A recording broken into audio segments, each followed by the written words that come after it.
back to Wealth Wednesday. My name is Bryant Stone. I'm the Chief Investment Officer of Polimeni Tax and Financial Group.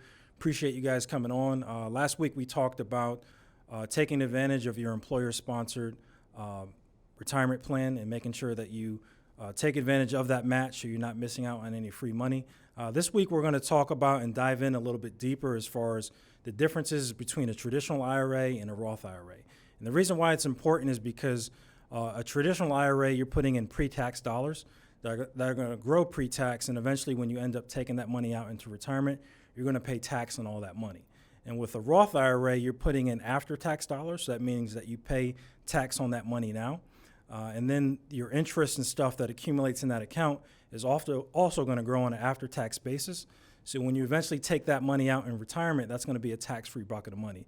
So it's very important that you understand the differences between the two. And also understand the differences and find out if your employer-sponsored plan actually offers a Roth IRA.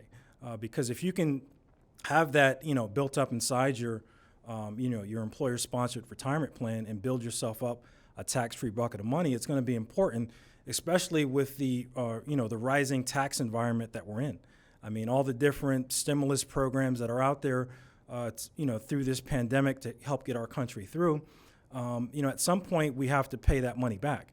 Obviously, hopefully we can do it through, through growth and through GDP, but the most common and most logical thing that most likely will happen in the future, we're going to have higher taxes. So if you can have a tax-free bucket of money in retirement, it's very important. So make sure that inside of your employer-sponsored plan, that you understand if there is a Roth IRA option, okay?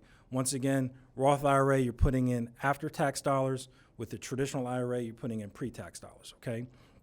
Another thing that's very important to understand, and we touched on it a little bit last week, is knowing your contribution limits between the Roth IRA and the traditional IRA.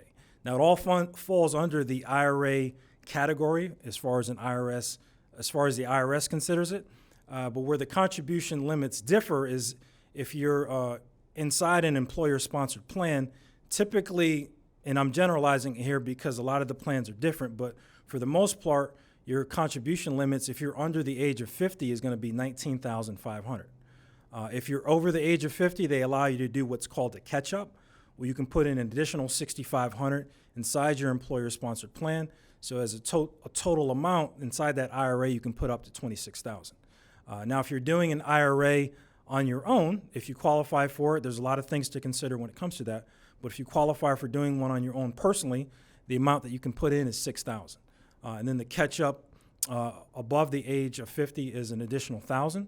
So if you're over the age of 50, you can put in $7,000 into an IRA on your own. So just knowing those differences are very important because if you don't know, you can end up costing yourself money and, especially inside a employer-sponsored plan, because if you go over that limit, and let's say it's October, and we talked about this last week, then November and December, you're not going to get that employer-sponsored match, okay? Now, another thing that's important, guys, is understanding which one's right for you, okay? Because a Roth IRA may not be right for you, a traditional IRA may not be right for you. And I'll just kind of give you one example. Let's say that if you're contributing to your IRA, and if you contribute to a traditional IRA, it brings you down from a 24% tax bracket to a 22% tax bracket. Then possibly considering making those contributions to that traditional IRA may be something that's for you, okay? Now, if contributing to that traditional IRA does not bring you down a tax bracket, then maybe considering contributing to the Roth IRA may be something that may be for you. Now, which one's right for you? Obviously, we'd have to know your individual situation, everything that you got going on. But these are just things that we want to bring to your attention that's going to help you accumulate wealth. You always want to have taxes considered into that decision. Make sure you consult with your financial advisor, and we appreciate you guys coming on this week.